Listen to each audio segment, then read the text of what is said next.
In the bustling heart of Atlanta, Georgia, the hum of traffic provided a constant backdrop as Marcus Reed, a 70-year-old retired engineer, stepped out of a rideshare car in front of Elite Auto Atlanta, a high-end luxury car dealership known for its exclusivity.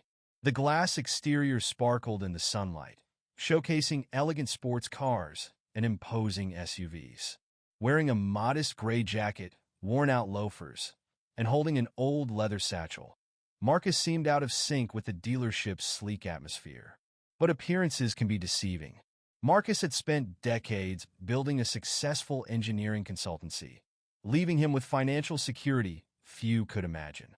He adjusted his satchel strap and strode into the showroom. His recent acquisition of the entire dealership chain was a secret for now. Today, he was there to evaluate the staff's customer service firsthand, without revealing his identity. Inside, the dealership exuded opulence. Marble floors gleamed, and ambient lighting highlighted each vehicle like a work of art. Behind a reception desk, a young salesman named Chad Walker tapped away on his phone. Chad, always quick to judge, barely glanced up as Marcus entered. It wasn't until Marcus stopped to admire the Zenith X10, the most expensive car on the lot, that Chad reluctantly approached. "Can I, help you with something, sir?" Chad asked, his voice tinged with skepticism. Marcus nodded. "Yes, I'm interested in the Zenith X10." Chad's brow furrowed. "You mean this one?" He smirked. "That's a top-tier model. Not exactly budget-friendly."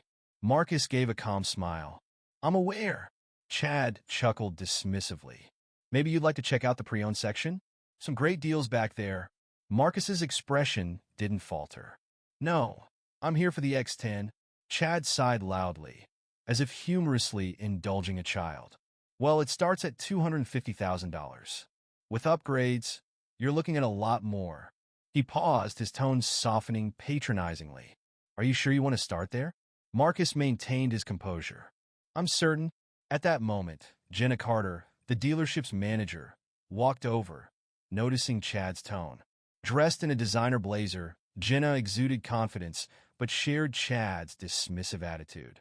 "Is there an issue, Chad?" she asked. "Not at all," Chad replied. "This gentleman was just admiring the Zenith X10.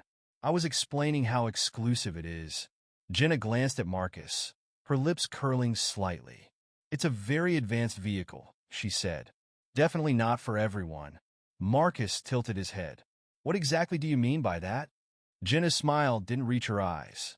"It's just that most customers find it challenging to commit to something this high-end."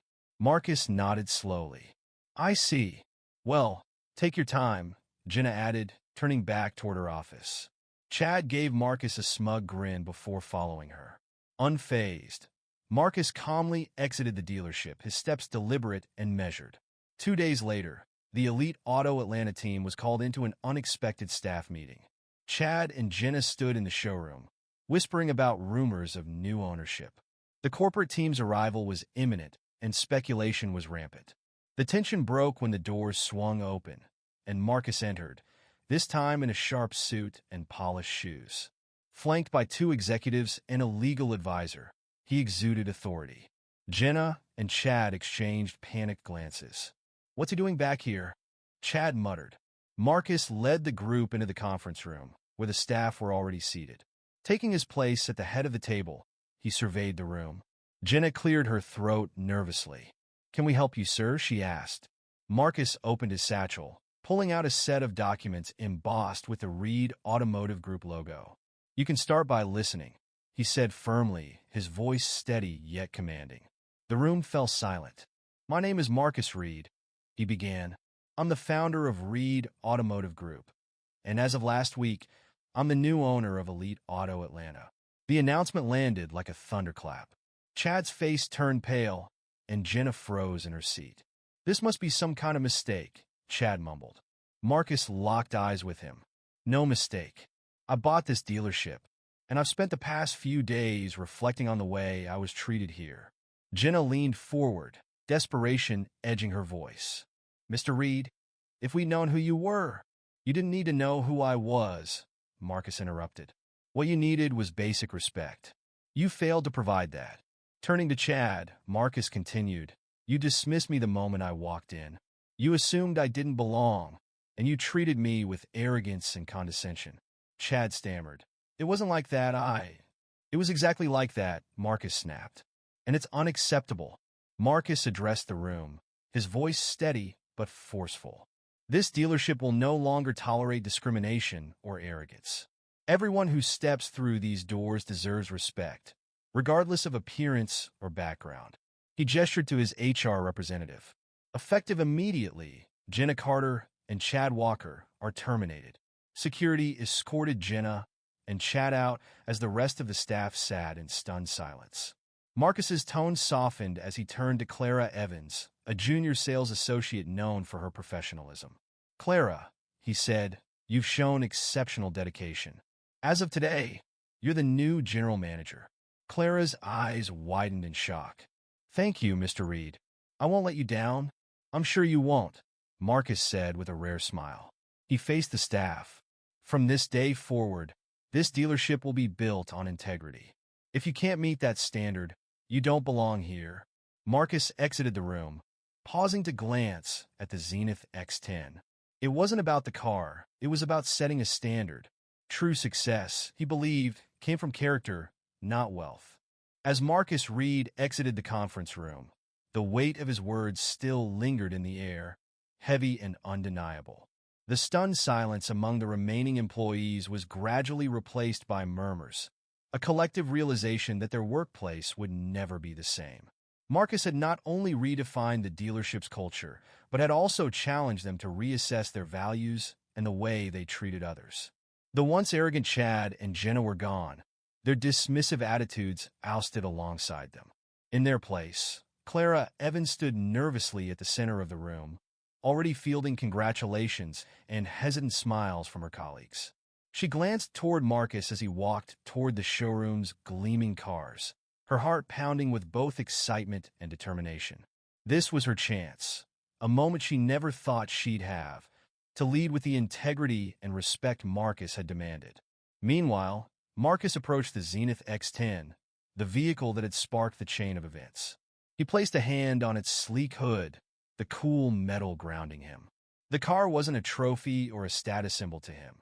It was a metaphor for what this dealership, and by extension its staff, could be: something remarkable, polished, and reflective of true excellence. For Marcus, the Zenith X10 represented what people could achieve when they rose above shallow judgments and embraced empathy and respect.